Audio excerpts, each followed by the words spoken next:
Bonjour monsieur. Oui, bonjour monsieur. Vous voudriez bien vous présenter?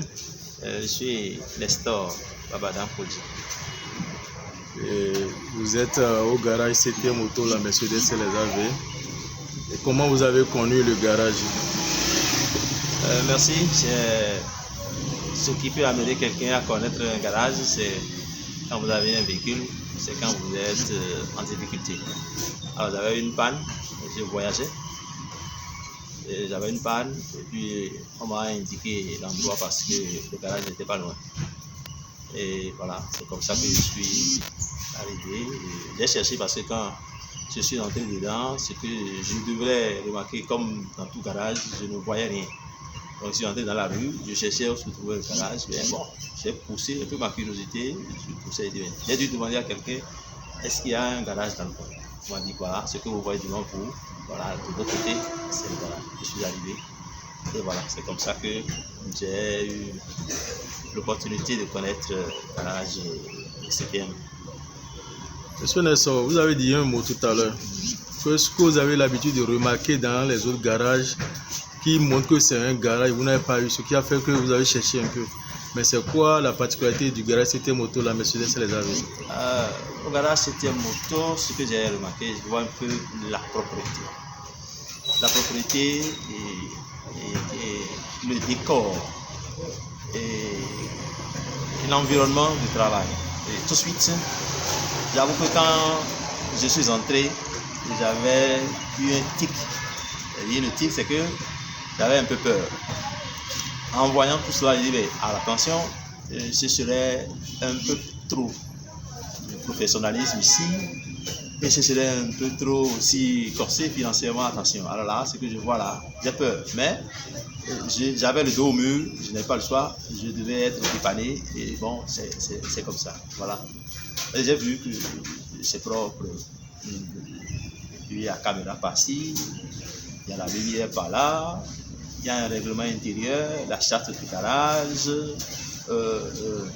la liste des équipements ou des équipes de dépannage, des briques sanitaires. Ah ben, tout de suite, j'ai été sidéré. Je vois que là, c'est un garage professionnel et que bon, au moins, le service qualité-prix devrait accompagner. Tout de suite, j'ai été mis en confiance. Tout de suite, moi-même, je me suis dit, bon, ça là, ça doit faire quelque chose, même si quelque part, j'avais un peu peur par rapport à ma poche. Et à la suite des travaux, est-ce que les prix étaient abordables? Parce que quand il y a la qualité, le prix suit souvent. Mais là aujourd'hui, quand vous avez la qualité, le prix aussi abordable, ça amène beaucoup de gens. Qu'est-ce que vous avez remarqué au niveau des prix? Est-ce que c'est des prix abordables? Des prix ont été quand même abordables? Les discussions au niveau des prix, c'est bon? Bon, vous voyez, quand j'ai été informé de la panne, on m'a dit les pièces que je devais acheter.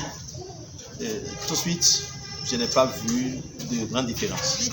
Oui, je n'ai pas vu de grande différence. Je me suis dit, c'est normal. Quand vous voulez avoir quelque chose de bien, c'est comme ça. Quand ce que j'ai l'habitude de prendre quelque part à 10 000, on m'a dit que ici c'est 12 000. C'est comme ça. Et quand on achète ça là, c'est la qualité. Ce n'est pas qu'on va acheter et vous allez revenir pour le même problème. J'ai dit, bon, comme c'est la première fois, j'essaye pour voir un peu ce que ça va donner. Donc, qualité-prix, je n'ai pas eu trop de problèmes. Encore que la panne que j'ai eue, je n'en avais pas constaté. Je n'en ai jamais eu ça. Donc, on vient de me dire qu'il y a tel problème. Bon, j'ai essayé pour voir. Mais les autres problèmes qu'il y avait par rapport aux pièces que je devais acheter, bon, il n'y a pas de grande différence. Vous savez, ça varie selon les garages.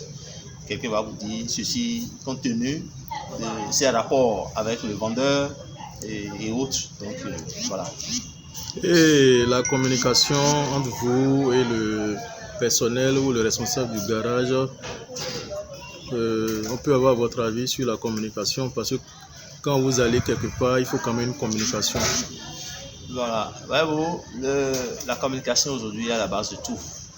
À la base de tout. Une bonne communication suppose que, c'est-à-dire qu'il y a une bonne communication, c'est que votre entreprise va prospérer. Alors, quand je suis arrivé, le problème a été posé. Je ne connaissais pas le garage, je l'avais dit. J'ai laissé le véhicule. Et tout de suite, quand je suis allé là où je partais, on m'a appelé. On m'a dit, ah, voilà, on a détecté telle chose. Et il faut faire les formalités, il faut envoyer les sous, on va acheter, il faut faire ceci. Ah, d'accord.